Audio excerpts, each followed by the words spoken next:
ហើយថ្ងៃនេះខ្ញុំបានចាត់ចែងជាស្បៀងអាហារជូនទៅដល់អ្នកមីងសម្រាប់ក្នុងការបរិភោគក៏ប៉ុន្តែខ្ញុំត្រូវជួយគាត់មុនទៅចូលឆ្នាំប៉ុន្តែដល់ឃ្លៀអត់រួចបងប្អូនឯសល់រវល់មែនតើបាទរវល់ណាស់បាទជាង10គ្រួសារយើងចុះទៅខាងសៀមរាបបាទត្បូងឃ្មុំអញ្ចឹងយកមានពេលដកឃ្លៀទេបាទអញ្ចឹងទៅចូលឆ្នាំហើយបានជួយគាត់បាទយើងចាត់ចែងទាំងអស់11គ្រួសារនេះគ្រួសារទី11សម្រាប់ជួយទៅដល់អ្នកមីងផងដែរអរគុណក្នុងក៏សូមអរគុណបងប្អូនទាំងអស់បានចូលរួមជាមួយខ្ញុំជាង10គ្រួសារបាទក្នុងគ្រួសារគឺយើងមានបាទ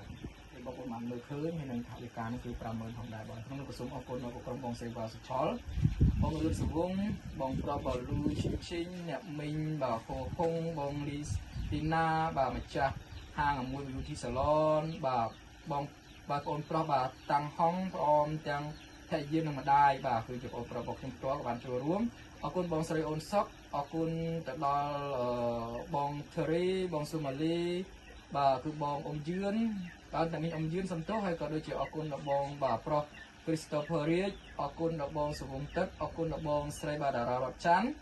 អរគុណបងម៉ាលីនអរគុណបងលីរីតាំងអរគុណបងអេណាសុកអរគុណដល់អ្នកម៉ាក់សោមសេរីបាទហើយអរគុណដល់បងអូនស្រីបាទនី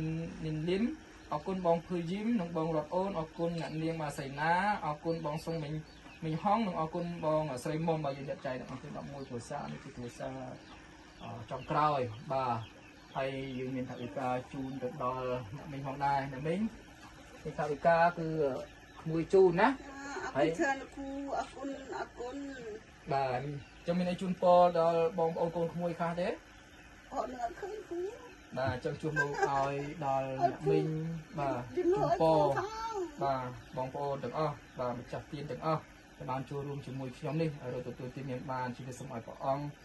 នៃព្រះយេស៊ូវបានការពារថែរក្សាផងដែរគណៈពេលនេះខ្ញុំទៅប្រើរួមជាមួយអ្នកមីងសូមអរគុណសូមជម្រាបលា